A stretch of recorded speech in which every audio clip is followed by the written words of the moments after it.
स्नान कर कर तैयार हो जाते हैं। एक एक चीज हम मांगते रहते हैं, मेरे कपड़े कहाँ हैं, मेरे लिए चाय बनाई कि नहीं, मेरे लिए ब्रेकफास्ट रेडी है कि नहीं। वो सब कुछ करके हम गाड़ी की चाबी लेकर गाड़ी में बैठकर चले जाते हैं ड्यूटी में। वहां जाकर भी एक एक चीज मांगते रहते हैं, फाइल लाओ, पेन लाओ, पेपर लाओ, पर्स लाओ। लेकिन हमको मजा कब आता है, जब घर आ जाए हम ड्यूटी खत्म करके और घर आकर हमने टाइट जो कपड़े पहने हुए हैं उसको निकाल कर रख दे, पर्स जेब में से निकाल कर रख दे, मोबाइल जेब से निकाल कर रख दे और फ्री कपड़े पहनकर बैठ जाए, तब हमको आनंद आता है। तो सोच लीजिए, सब लेने में आनंद है कि छोड़ने में आनंद है? सब छोड़ने में आनंद है। गोकर्ण महाराज कहते हैं कि हे पिताजी, देहे स्थिमां सरुधिरे विमतिं त्यजत्वं जाया सुता विसुसता ममतां विमुञ्च पश्यानिशं जगदिदं क्षणभङ्गनिष्ठ वैराग्य राग रसिको भवभक्तिनिष्ठ।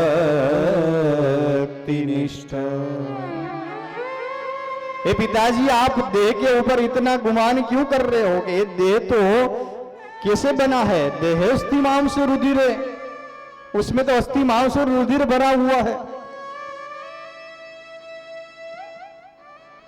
ये तो उनके ऊपर अच्छा सा प्लास्टर किया हुआ है ना, इसलिए हमको अच्छा लगता है। किसी को कुछ चीज लग जाए उसको और शरीर में घाव निकल जाए तो हमको उनके पास भी जाना अच्छा नहीं लगता। क्यों? वही तो है हमारे शरीर में।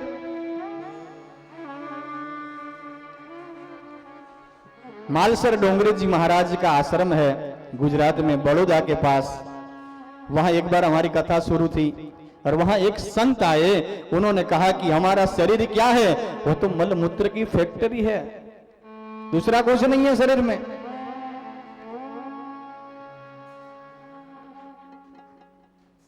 हे पिताजी,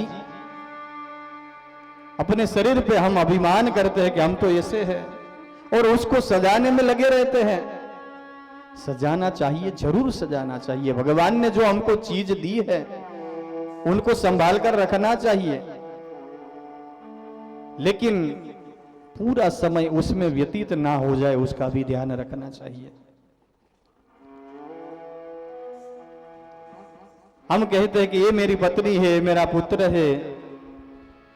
गोकर्ण जी कहते हैं कि जाया सुता दिशुसता ममतां विमुंच, इसकी ये ममता की जो गठान है ना, उसकी रस्सी है, आप उसको काट दीजिए, क्योंकि उनको, उन सबको आपको एक बार छोड़ के जाना है।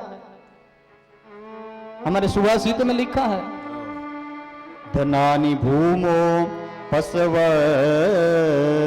गोष्ठे नारी गृहद्वारी जनाः श्मशान। कितनी भी मिलकत हमने इकट्ठी कर ली, लेकिन उसको कहां पर छोड़ के जाना पड़ेगा? बोलो, धनानि भूमो, ये भूमि के ऊपर सबको रख कर चले जाना है हमको। हम इतनी माल मिलकत इकट्ठा कर लेते हैं क्योंकि हमको लगता है कि हमारे पुत्र के लिए, उनके पुत्र के लिए हमारी काफी पीढ़ी चल जाए, इसलिए हम सब इकट्ठा करते रहते हैं। खुद के लिए भी काफी बार हम नहीं उसका खर्च करते, लेकिन ये सब कुछ इकट्ठा हो जाए ना, तब तक हमारा जाने का वक्त हो जाता है। फिर इस सब को छोड़कर हम चले जाते हैं। सब मिल गया लेकिन हम नहीं रहे उसके बाद। बड़े बड़े बंगले बनाते हैं, धनवान लोग हैं ना, वो सब कुछ बनाकर रख देते, लेकिन वो खुद नहीं भुगत पाते। वहां उनके नौकर लोग रहते हैं और वो अच्छे से स्विमिंग पूल में स्नान करते। किसी ने पूछा कि भैया आपके मालिक नहीं है? वो बोले मालिक तो साल में एक बार यहाँ आते हैं, बाकी तो हम मौज मस्ती करते हैं, कुछ भी करना नहीं है, यही प्रारब्ध है भैया। कुछ भी एक भी पैसा का खर्च किए बिना सब कुछ मिल जाएगा, और सब कुछ मेहनत करने के बावजूद भी आप उसको भुगत नहीं पाते, यही तो प्रारब्ध है। तो सब कुछ धन है, भूमि पर पड़ा रहेगा। पशवश्च गोष्ठ, गाय है, भैंस है, अभी के समय में हमारे पास 4 व्हील है, वो सभी अपने पार्किंग में पड़ी रहेगी। हम कहते हैं कि हमारी पत्नी तो हमारी है ना, लेकिन वो कहां तक?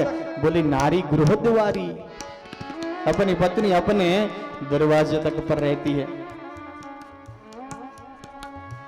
बोले लोग तो हमारे मित्र है, परिवार है, अपने इतने संबंधी है हमारे, वो तो सब लोग कहते हैं कि आप चिंता मत कीजिए, जब भी जरूरत पड़ेगी तब हम आपके साथ में हैं। लेकिन कहां तक साथ में है वो? जनाहा स्मशान है, वो स्मशान तक है आपके साथ, उसके आगे नहीं आ सकते। तो बोले वो सब नहीं साथ आते, लेकिन ये हमारा शरीर तो हमारा साथ देगा ना। तो कहते कि वो भी साथ नहीं आता। कहां तक आएगा? देहस चितायाम, जब तक चिता है ना तब तक आप देह, आपका शरीर आपके साथ देगा, उसके बाद में वो भी आपको छोड़ देगा। परलोक मार्गे धर्मान गो गच्छति जीव, ये कहा, ये जीव को अकेले ही जाना है।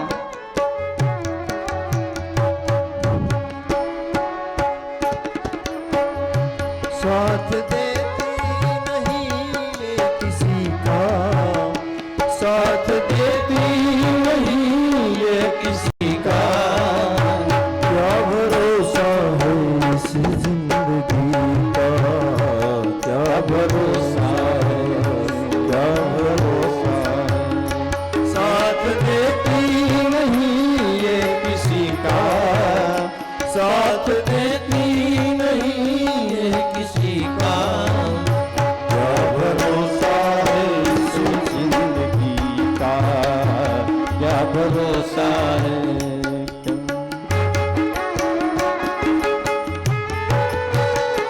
जय हो।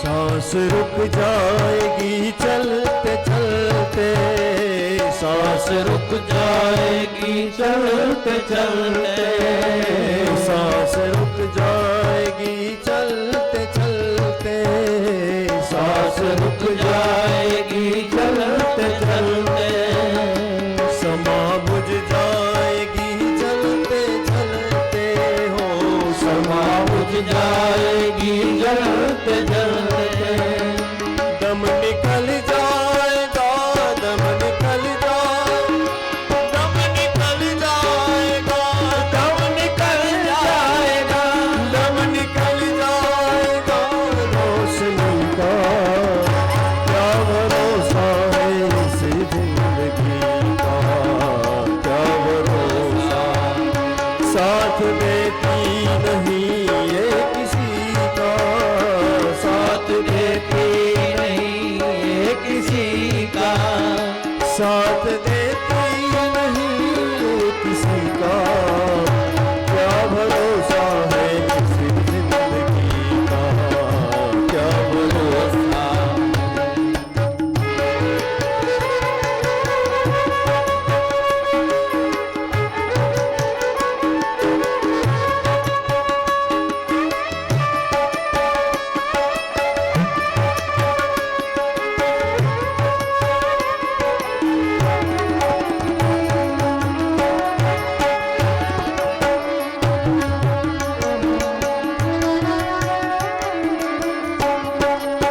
इस जिंदगी का क्या भरोसा है मेरे भाई बहन। जब परमात्मा ने जो कुछ दिया है उसको भुगत लीजिए। किसी को छोड़ने की बात नहीं की हमारे शास्त्र ने। सब भुगतो, लेकिन कैसे? जल कमलवत, जल में ही कमल रहता है, लेकिन पानी उसको छू नहीं सकता, उससे अलग रहता है। वैसे हम संसार में रहे तो कोई प्रॉब्लम नहीं है, लेकिन संसार से हमारा मन है ना, वो परमात्मा में लगा रहना चाहिए, तो हमको कोई प्रॉब्लम नहीं है। लेकिन हमारे पास जो कुछ है उससे हम सुखी नहीं है। दूसरे का सुख देखकर हम दुखी हो जाते हैं, वही हमारी प्रॉब्लम है। तो परमात्मा ने जो कुछ दिया है हमको, उसमें खुश रहना हम और आप सीख जाए ना, तो कोई तकलीफ नहीं है हमको। हम रहे ना मोहब्बत रहेगी रहेगी, हम रहे ना मोहब्बत रहेगी। दास्तां अपनी दुनिया कहेगी कहेगी, दास्तां अपनी दुनिया कहेगी। नाम रह जाएगा, नाम रह जाएगा, नाम रह जाएगा, नाम रह जाएगा, नाम रह जाएगा, नाम रह जाएगा, नाम रह जाएगा। आदमी का क्या भरोसा है इस जिंदगी का, क्या भरोसा। दुनिया है एक हकीकत पुरानी पुरानी, दुनिया हकीकत पुरानी। चलते रहना है उनकी रवानी रवानी, चलते रहना है उनकी रवानी। तो फर्ज पूरा करो, फर्ज पूरा करो, फर्ज पूरा करो, फर्ज पूरा करो, फर्ज पूरा करो, फर्ज पूरा करो, फर्ज पूरा करो, फर्ज पूरा करो। बंदगी का क्या भरोसा है इस जिंदगी का, क्या भरोसा। साथ देती नहीं ये किसी का, साथ देती नहीं ये किसी का, साथ देती नहीं ये किसी का। क्या भरोसा है इस जिंदगी का, क्या भरोसा, क्या भरोसा है इस जिंदगी का, क्या भरोसा है इस जिंदगी का, क्या भरोसा है। साथ देती नहीं वो किसी का, क्या भरोसा है इस जिंदगी का। अपने सब फर्ज छोड़कर कुछ नहीं करना है हमको। हमारे संसार का जो फर्ज है वो फर्ज सब पूरा करके करते हुए, धर्म का पालन करते हुए परम धर्म को मिलना है। हे पिताजी, आप जो देख रहे हो ना, वो जगत सब मिथ्या है। ब्रह्म सत्य जगत मिथ्या, आदि शंकराचार्य जी ने कहा है। वैसे तो जगत भी जगदीश का ही स्वरूप है, लेकिन जगत में से आप अपना मन हटा लो ना, तो आप परमात्मा की प्राप्ति हो जाएगी। इतना जब ज्ञान दिया, तब आत्मदेव की आंखें खुल गई और उन्होंने कहा कि बेटा अब मैं चाहता हूं। जंगल में चले गए भगवान। भागवत के 10वें स्कंद का पाठ करते हुए, जब तक अपने इस दिए में जब तक तेल था, तब तक उन्होंने अपना आयुष्य खत्म किया, और जैसे ही दिया बुझ गया, परमात्मा को मिल गए हैं। पिताजी तो घर में रहे नहीं, अब धुंधुकारी मां को परेशान करने लगा है। सब कुछ ले लिया मां के पास, मां को भी मारने लगा है। एक बार मां भी परेशान हो गई और धुंधुली ने एक कुएं में अपने शरीर को डालकर आत्महत्या कर ली। अब धुंधुकारी अकेला रह गया और जब अकेला रहकर चोरी लूटफाट हुई तो उसका धंधा था और उसके साथ में उन्होंने 5 गणिका को रखा है। वो गणिका और कोई नहीं, शब्द स्पर्श रूप रस और गंध है वो जीव जिसमें फंस जाता है। हम सभी कोई हमारी तारीफ कर देना थोड़ी सी अच्छी तो हम उसमें फंस जाते हैं। शब्द में किसी का स्पर्श हमको अच्छा लगता है तो स्पर्श में फंस जाते हैं, किसी का रूप अच्छा लग गया तो उसमें फंस जाते हैं। और उस रूप में फंसना ही है तो परमात्मा के रूप में फंसो, सबसे अच्छा तो वही है। मीराबाई ने कहा ना कि ऐसे वर को क्या वरू जो आज जन्मे और कल मर जाए। मैं तो ऐसे वर को वर जाऊं कि मेरा चूड़ी और चांदला अमर हो जाए।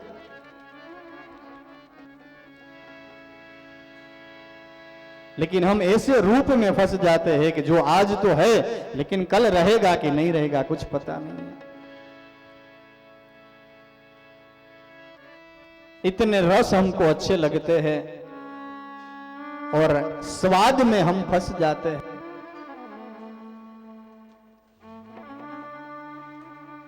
किचन में हमने अच्छी सी सुगंध हमारे नाक को स्पर्श कर गई और हमारा मन यहां से उड़कर किचन की ओर चला जाता है तो उसमें हम फंस जाते हैं। ये 5 प्रकार की गणिका ही है।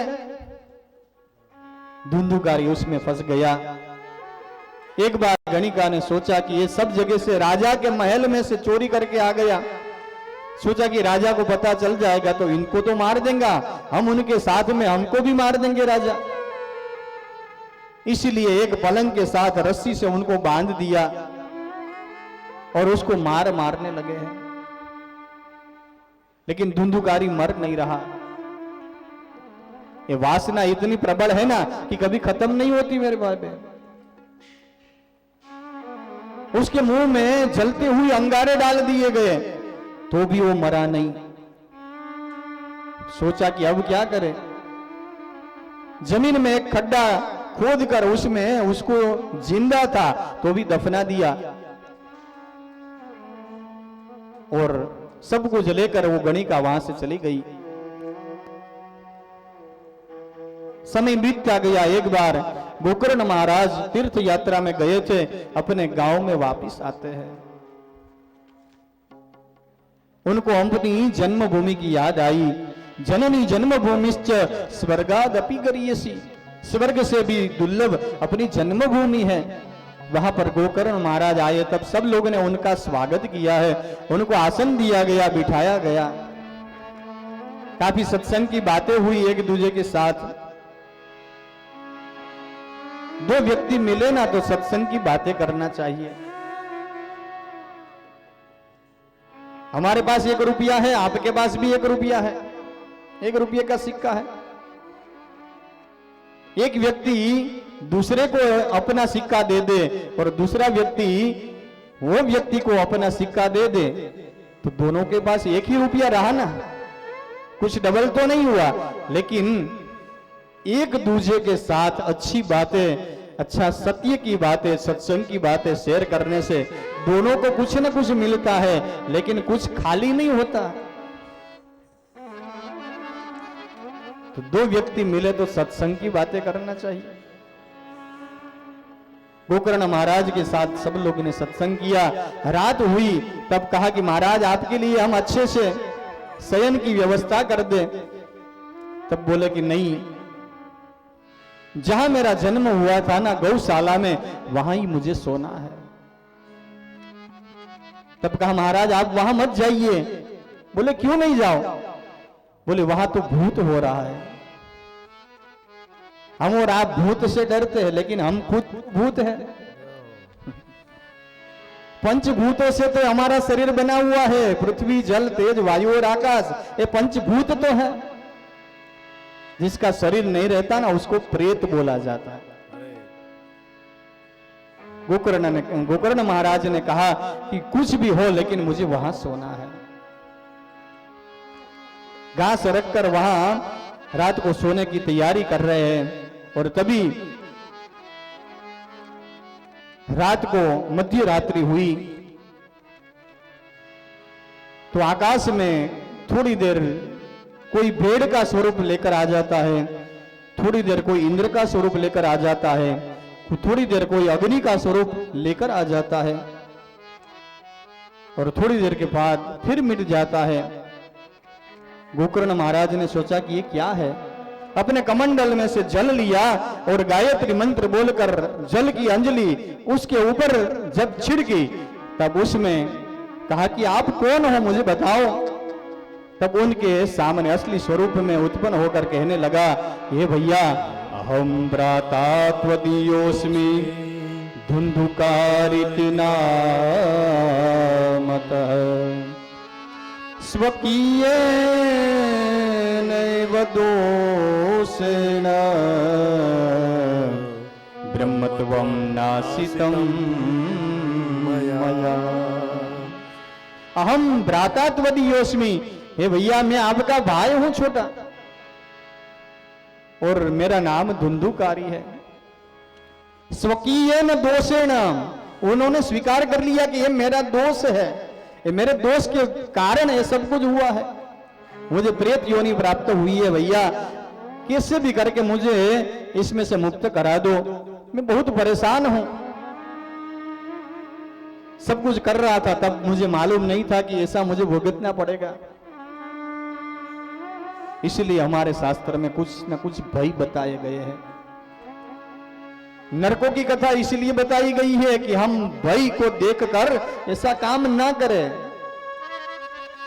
बाकी तो स्पष्ट लिखा है यहाँ। सुखदेव जी भगवान परीक्षित राजा को पंचम स्कंध में कहते हैं कि अत्रैव स्वर्ग नरकश्च, यहां ही स्वर्ग और नरक है, ऊपर कुछ भी नहीं है।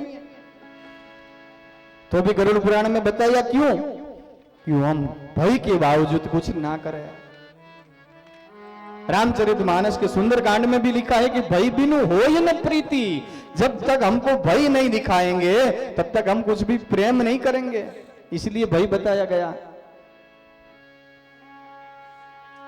यहां ये प्रेत बहुत भयभीत हो गया। गोकर्ण महाराज ने कहा कि भैया आप अभी अपने स्थान पर चले जाओ, मैं कल सुबह जब संध्या में बैठूंगा ना तब आपके लिए कुछ सोचता हूं।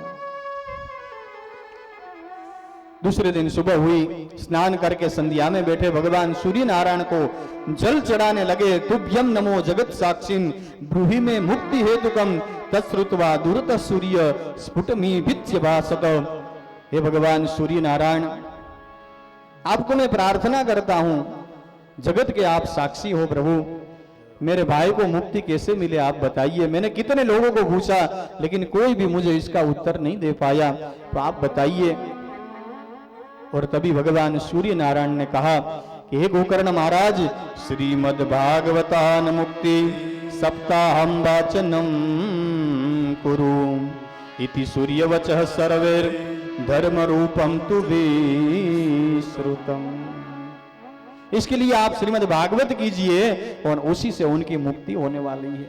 गांव लोगों को सबको बताया और तब सब गांव लोगों को भी उनके साथ में तैयार हो गए। सब कुछ तैयारी करेगी और व्यासपीठ बनाई गई। गोकर्ण महाराज को कहा कि आप ही कथा सुना दीजिए ना। और तभी गोकर्ण महाराज ने कथा का प्रारंभ किया। पहले दिन की कथा पूरी हुई, वो प्रेत योनि में था, वायु स्वरूप वहां पर आ गया और तब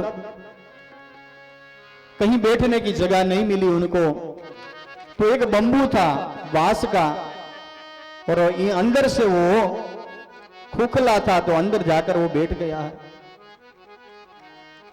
अंदर जाकर बैठ गया। पहले दिन की कथा पूरी हुई और आवाज आई और वो गठान है टूट गई है। दूसरे दिन की कथा से दूसरी गठान टूट गई और ऐसे 7 दिन की कथा से 7 गठान जो थी ना बांस में वो टूट गई है। इनका आध्यात्मिक अर्थ समझिएगा। वो गठान कोई बांस के बम्बू की नहीं थी, ये वासना की गठान थी।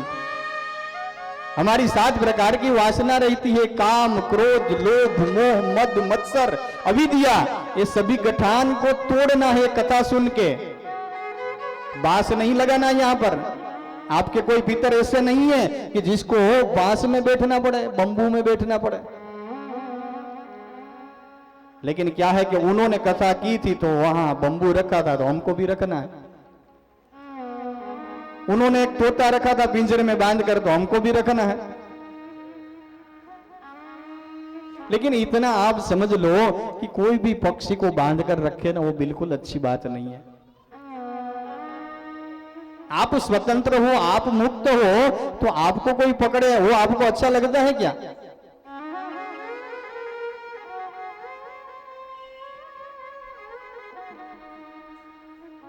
हमको मुक्ति अच्छी लगती है और दूसरे को हम बांध कर रखे हो, कैसी बात है? હું તો મુક્તિનો ચાહક છું, મને બંધન નથી ગમતા, કમળ બીડાય ये पहला भ्रमर ने उडयन देजे। किसी कवि ने कहा है कि जो भ्रमर है वो रस लेने के लिए कमल के अंदर जाता तो है, लेकिन हे परमात्मा आप कुछ ऐसा कीजिए कि भ्रमर पहले उड़ जाए, उसके बाद में कमल बंद हो जाए, उससे पहले बंद ना हो।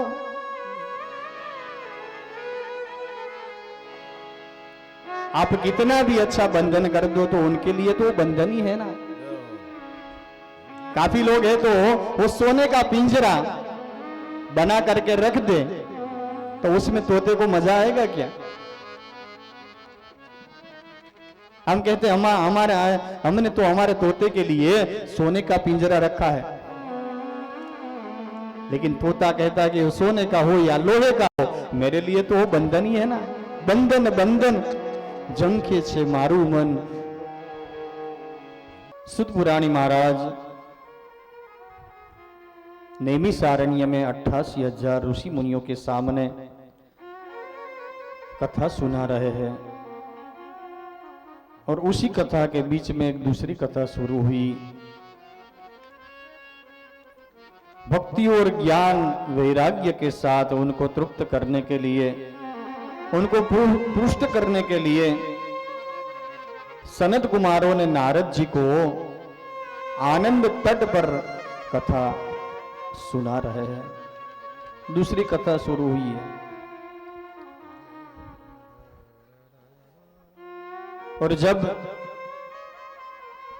सनत कुमार नारद जी को कथा सुना रहे हैं, सभी लोग सुन रहे, उसमें भगवान भी निज लोकम परित्यज्य भगवान भक्त वत्सलः, भगवान अपना धाम को छोड़कर जहां कथा चल रही थी वहां पर पधारे हैं। वनमाली घनश्याम पीतावास मनोहरः, कांचन कल्ला परुचिरोल लसन मुकुट कुंडलः। भगवान का इतना दिव्य स्वरूप है।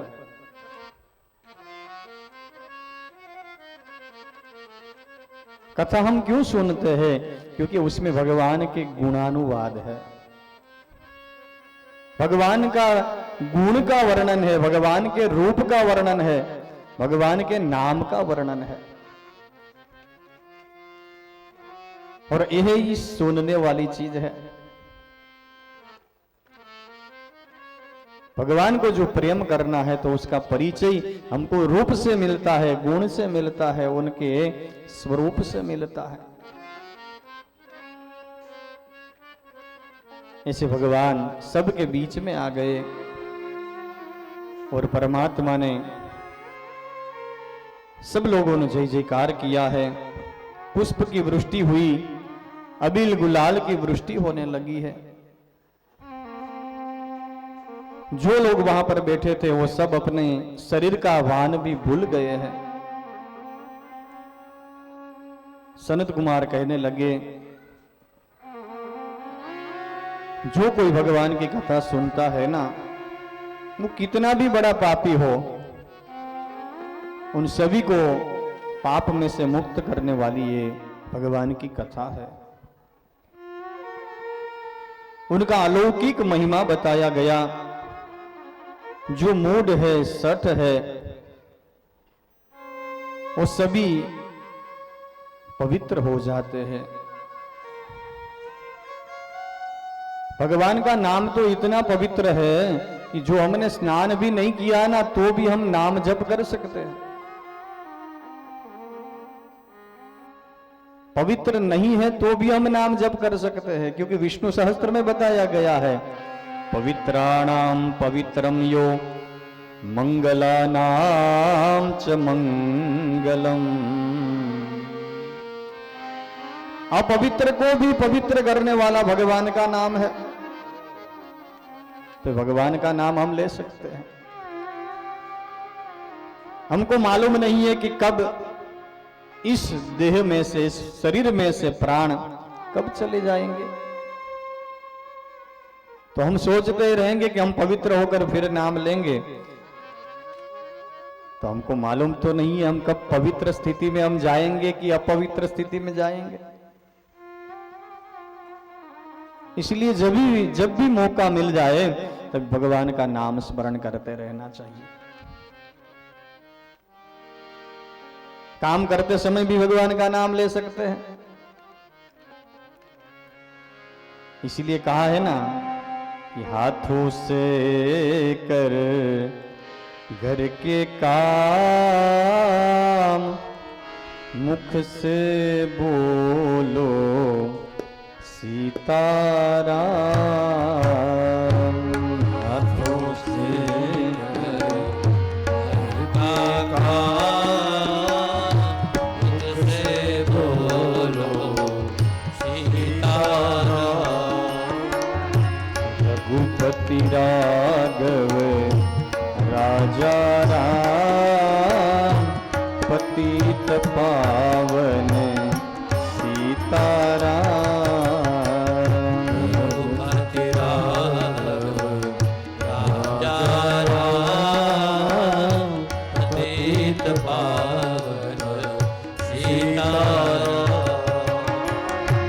रात्र निद्रा दिवस का यार भज सो सीताराम। रात निद्रा दिवस का यार भज सो सीताराम। राघव राजा राम, पतित पावन सीताराम। रघुपति राघव राजा राम, पतित पावन सीताराम। इस भगवान का नाम कभी भी हम ले सकते हैं। ईश्वर अल्लाह तेरो नाम, सबको सन्मति दे भगवान। कौन सी सन्मति? हम जो जिसको सब अलग अलग मान रहे हैं ना, वो कोई अलग नहीं है, वो सब एक ही है। वो सन्मति चाहिए हमको कि सभी में हम एक को ही देखें। तेरे नाम अनेक, तू एक ही है। हर देश में तू, हर वेश में तू, तेरे नाम अनेक, तू एक ही है। तो ऐसे परमात्मा को दूजा मत मानिए, वो ही सम्मति चाहिए, सन्मति चाहिए। राजस्थान में एक भूरीबाई नाम के एक संत हो गए और उनका नित्य कर्म ऐसा था कि वो हर रोज साधु संत के लिए भोजन पकाते थे। उसको पहले से मालूम पड़ जाता था कि आज इतने संत मेरे घर आने वाले हैं, और इसीलिए उनके लिए उतने ही संत की रसोई बनती थी, उतना ही खाना बनता था।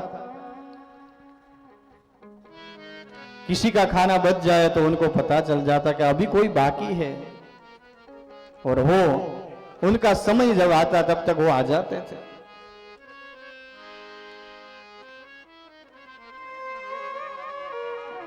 लेकिन एक बार ऐसा हुआ कि एक संत उनके घर पर प्रसाद लेने के लिए आए और उनको कहा कि भूरी भाई, आप इतने साधु संत की सेवा तो कर रहे हैं, लेकिन आपको ऐसा नहीं लग रहा कि आपको ब्रह्म को नहीं मिलना है? आपको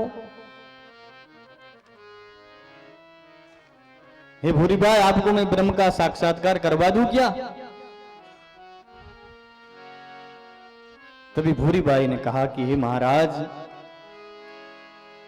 मैं भोली नहीं हूं। महाराज, दूजा है ही कहां? ये सब में तो परमात्मा है। सिया राम मई सब जग जानी, करहु प्रणाम जोरी जुग पानी। इस सब में तो परमात्मा है, तो दूजा है ही कहां? तो मैं किस ब्रह्म की प्राप्ति करूं?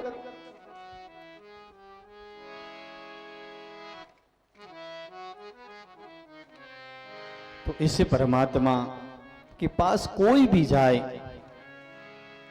वो प्रभु कभी नहीं देखते कि कितना पापी है, कितना मूढ़ है, कितना सठ है।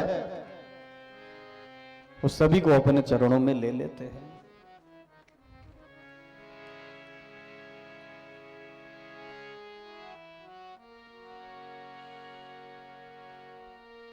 कितने भी राक्षस भगवान के पास गए तो उन सबको भगवान ने ऐसी मुक्ति दे दी है। वो तो ठीक है, उनके शरण में गए हैं, लेकिन पूतना जैसी राक्षसी भगवान को मारने के लिए गई थी। अपने वक्षस्थल पर जहर लगाकर गई थी भगवान को मारने की इच्छा से। तो भी परमात्मा ने जैसे मां को गति देते हैं ना, वैसे परमात्मा ने उनको भी गति दे दी। तो ऐसे परमात्मा को छोड़कर हम कहां जाएंगे? कंबा दयालु शरणं ब्रजे।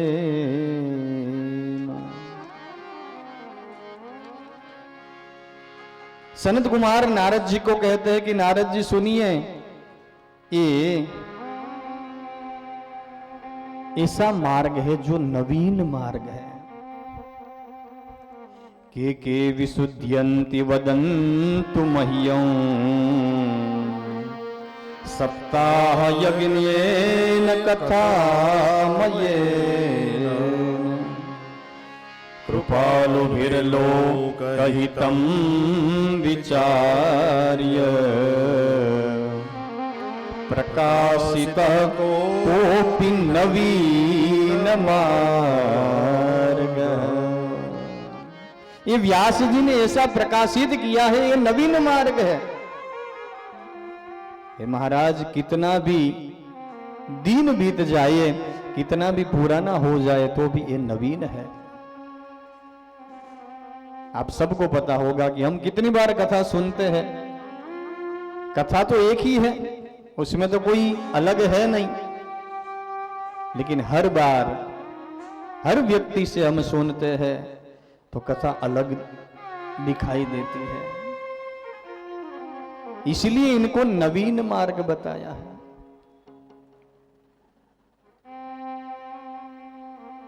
कोई क्रोधी है, कोई दग्धी है, कुटिल है, कामी है, इस सब लोगों को एक कथा अपने जीवन से पार लगा देती है। नारद जी ने कहा कि महाराज, आप जो बता रहे हैं कि इतने पापी लोगों को भी मुक्त कराने वाली ये कथा है, तो आज तक ऐसा हुआ है क्या कि किसी पापी को भी इस कथा ने मुक्त कर दिया हो?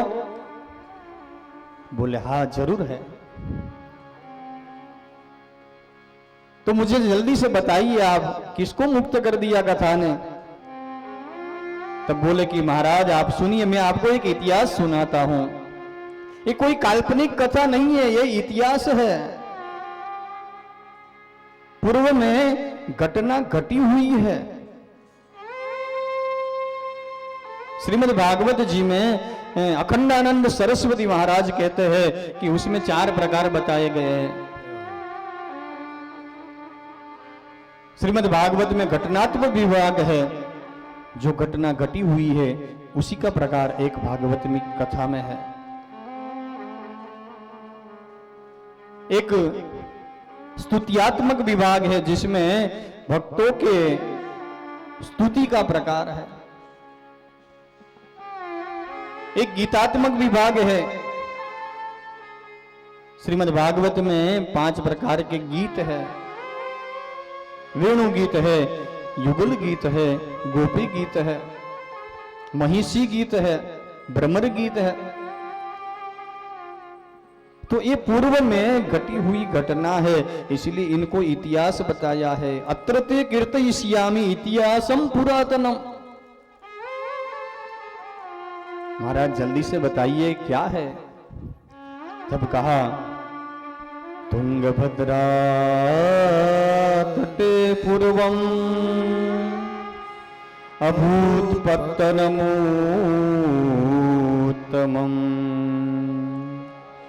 यत्र वर्णास्वधर्मेण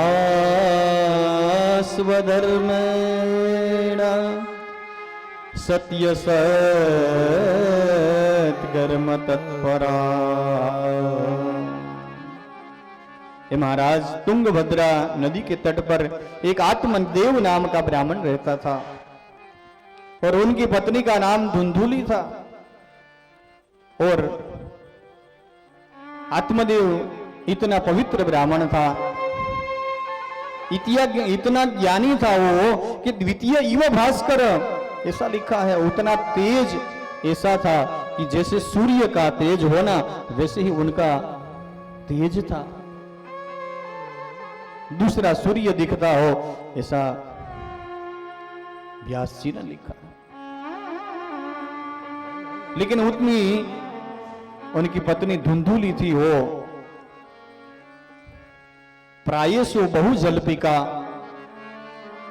सबकी निंदा करने वाली, सबकी कुथली करने वाली, कृपणा कलह प्रिया। उसको कलह बहुत ज्यादा प्रिय था।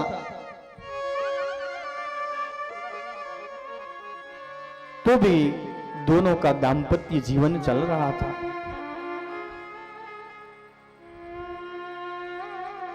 लेकिन एक बार आत्मदेव ने सोचा कि इतने साल बीत गए लेकिन आज तक मुझे नहीं पुत्र हुआ कि नहीं पुत्री हुई।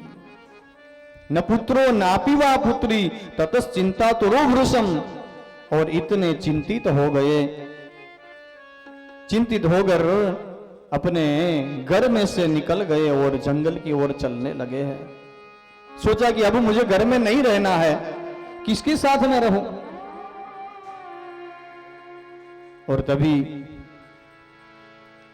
मध्याह्न का समय हुआ, प्यास लगी है। एक कुआं देखा, वहां पानी पीने के लिए जा रहे। लेकिन तभी विचार आया कि इसमें पानी में पीऊं उससे ज्यादा है कि मैं इसमें पड़कर मृत्यु का स्वीकार कर लूं। और तभी वहां जिसे पढ़ने ही वाले थे तभी वहां से एक यति सन्यासी निकले। उन्होंने हाथ पकड़ लिया, भैया क्या कर रहे हो आप? इतना अमूल्य ये जन्म मिला है आपको मनुष्य का और आप मरने जा रहे हो, ये तो ठीक बात नहीं है। तभी आत्मदेव रोने लगा है। यति ने पूछा कि महाराज आप क्यों रो रहे हो? दिखने में तो आप ब्राह्मण दिख रहे हो और ब्राह्मण होकर आप रो रहे हो। तभी कहा कि महाराज मैं क्या बताऊं आपको, मेरे घर में सब कुछ है लेकिन पुत्र या पुत्री कुछ भी बच्चे नहीं है। और ये जीवन भी धिक्कार है जिसमें कि हमारे यहां संतान नहीं है।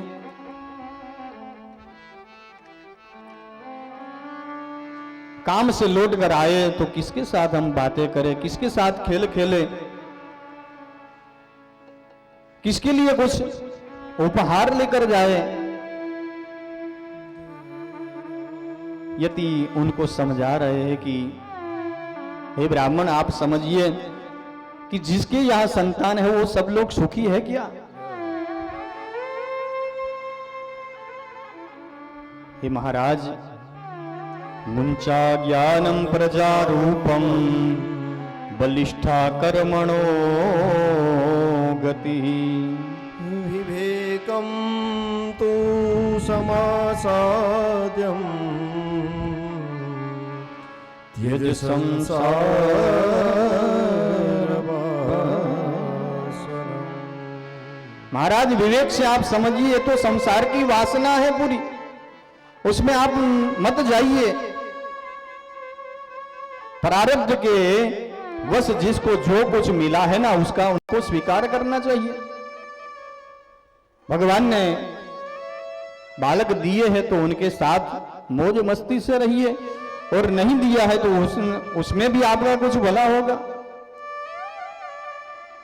आप अच्छे से सत्संग कर पाएंगे, भगवान का भजन कर पाएंगे, उसमें कोई खलेल नहीं पहुंचाने वाला। इसलिए भगवान ने आपके लिए परिस्थिति का निर्माण किया है, तो इसमें भी आप भगवान की कृपा ही समझिए।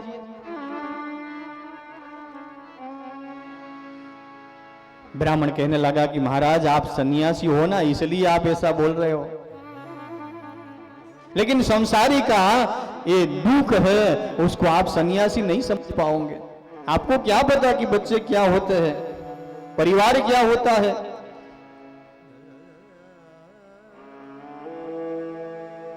यति ने कहा कि महाराज आप सुनिए, मैं आपको दृष्टांत बताता हूं कि पूर्व में सगर राजा हो गए, उनके 60,000 बालक थे,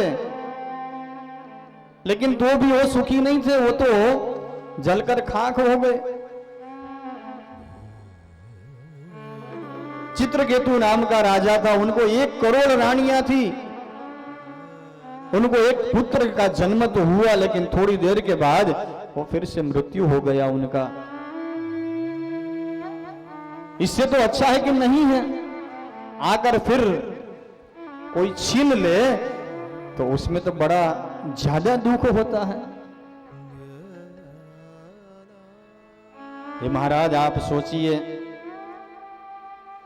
कितना समझाया लेकिन आत्मदेव को समझ में नहीं आ रहा है।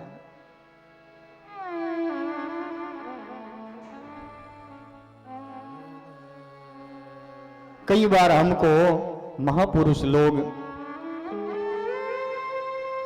हमारे आचार्य लोग समझाते हैं, लेकिन हम तब समझने की कोशिश नहीं करते, क्योंकि हमारे पर, हमारे मन के ऊपर किसी और का साया रहता है, हमारे मन पर किसी और का भूत चढ़ा रहता है, इसलिए हम समझने को तैयार नहीं है। लेकिन एक न एक दिन तो हमको वही मानना पड़ता है। आगे जाकर आत्मदेव को भी मानना पड़ा। ये कथा कोई आत्मदेव ब्राह्मण की नहीं है, कोई धुंधुली की नहीं है, ये आपकी और मेरी कथा है।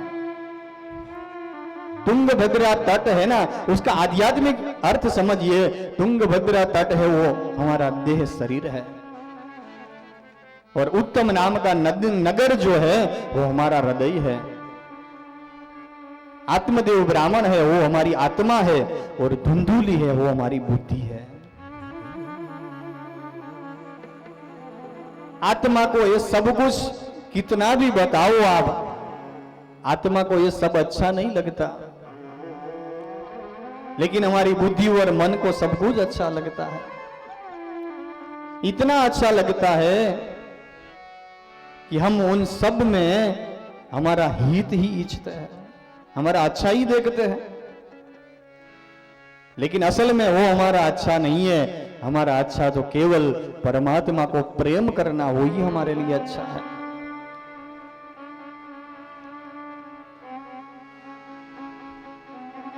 आत्मदेव मानता नहीं है कि महाराज कैसे भी करके मुझे, या तो आप दे सकते हो तो मुझे एक बालक दीजिए, नहीं तो मुझे मरने दीजिए। सन्यासी ने कहा कि मैं आपके सामने हूं तो मैं आपको मरने तो नहीं दे सकता, मेरा भी एक धर्म है। तो ये आत्मदेव, मैं आपके लिए मेरे तपोबल से एक फल आपको दे रहा हूं, वो फल आप जाकर अपनी पत्नी को खिला दीजिए, उनके यहां गर्भ रहेगा और आपके यहां पुत्र का जन्म होगा। आत्मदेव बड़ा प्रसन्न हो गया और फल लेकर अपने घर के ओर चला है। बड़े प्रसन्न चित्त से घर जाकर अपनी पत्नी धुंधुलू की कहा कि देखो, हमने एक सन्यासी को हमने ये फल दिया है और ये फल आप खा जाओ, आपको बच्चा बालक की प्राप्ति होगी। लेकिन धुंधुली तो बुद्धि है ना, वो आत्मा की बात नहीं मानती। कहा ठीक है, मैं खा लूंगी। सन्यासी ने कहा कि उसको खिलाना, लेकिन आत्मदेव ने उनको दे दिया है, वहां से चले गए। वो अपने काम में व्यस्त हो गए और धुंधुली जब सोच रही थी कि मैं क्या करूं, इसमें लिखा है कि धुंधुली ने सोचा कि मैं फल तो खा लूं, लेकिन ऐसा हो कि हमारे गांव में आग लग जाए, सब लोग भागकर चलते बने और मेरे शरीर में इतना वजन बढ़ जाए, मैं दौड़ ना पाऊं और मैं जलकर खाक हो जाऊं, तो ऐसे कुतर करने लगी है। मैं सगर्भा अवस्था में आ जाऊं और तब काम करने के लिए ननन को बुलाना पड़े और ननन मेरे घर में सब कुछ साफ करके चली जाए, तो ऐसे कुतर इसमें लिखे हैं। और तभी उनकी एक सखी मनोरूपा वहां पर आती है और कहती है कि बेन, आप क्यों चिंता में लग रही हो? तब कहा, देखो ना, ये मेरे स्वामी एक फल लाए हैं किसी सन्यासी के हाथ से, क्या पता इसका क्या फल है।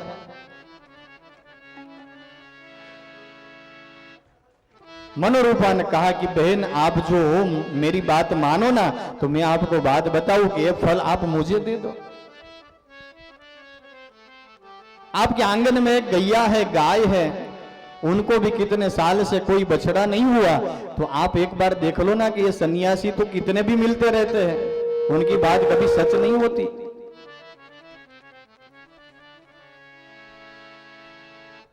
हमको देखना है तो फल उनको खिला दो तो पता चल जाए। और मेरे यहाँ कितने भी बालक है, लेकिन मेरे घर में कुछ खाने की चीज नहीं है, और आपके घर में खाने की चीज है तो आपके घर में कोई खाने वाला नहीं है। यही भगवान की एक रीत है, जो खा सकता है वो ले नहीं सकता, वो जो ले सकता है वो खा नहीं सकता। बड़े बड़े महलों में जो रहते हैं वो इतना ले सकते हैं, लेकिन डॉक्टर ने उसको मना कर दिया कि आपको डायबिटीज है, एक भी पीस आप नहीं खा सकते मिठाई का। अरे खाने का तो दूर, उसको देखना भी आपके लिए अच्छा नहीं है। और एक गरीब है जो 1 किलो मिठाई खा सकता है, लेकिन वो ले नहीं सकता।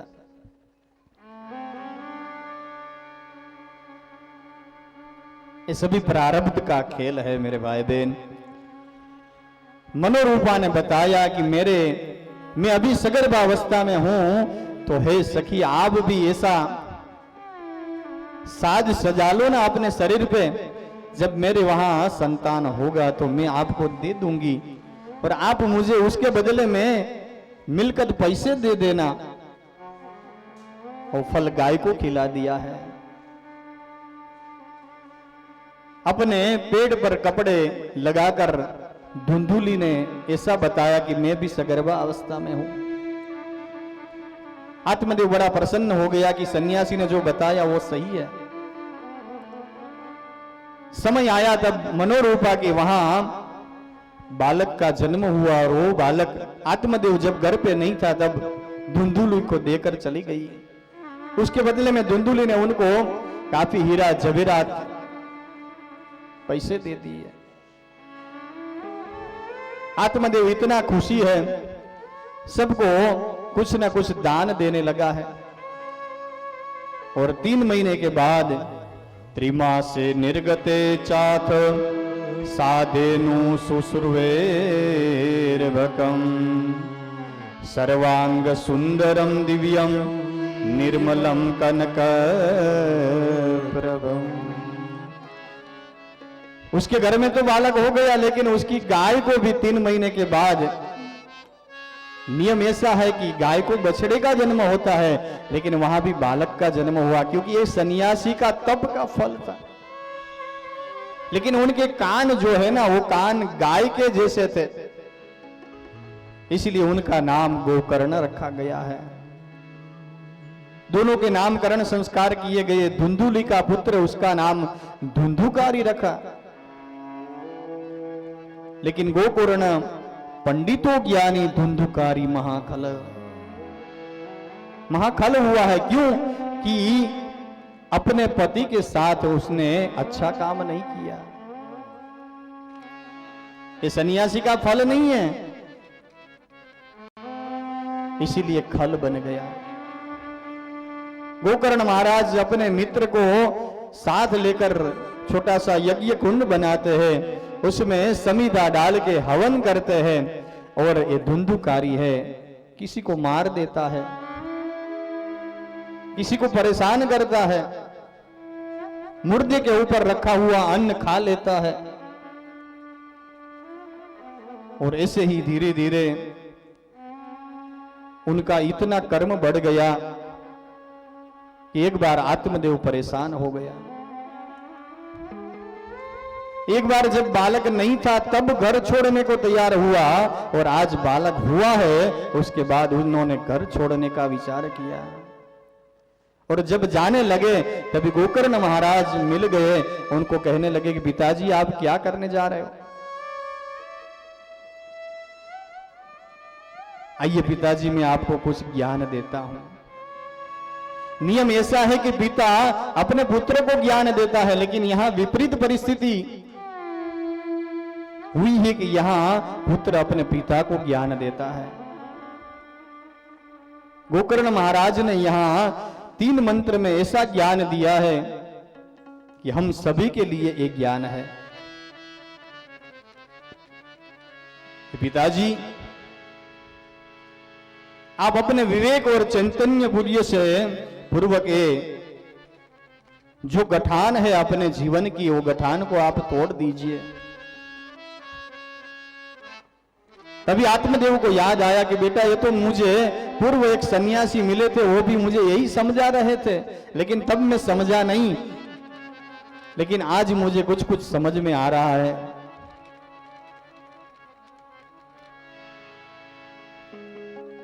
काफी बार हम तैयार तो हो जाते हैं करने के लिए, लेकिन ज्यादातर देर तक ये वैराग्य टिकता नहीं है।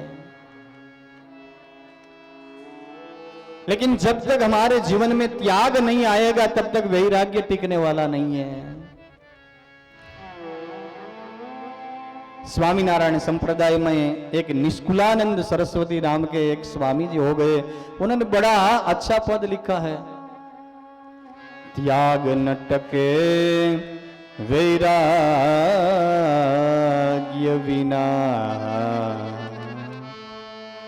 त्याग न टके वैराग्य बिना।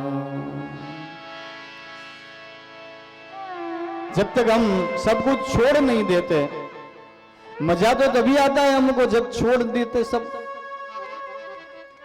अब देखो सुबह में हम स्नान कर कर तैयार हो जाते हैं, एक एक चीज हम मांगते रहते हैं, मेरे कपड़े कहाँ हैं, मेरे लिए चाय बनाई कि नहीं,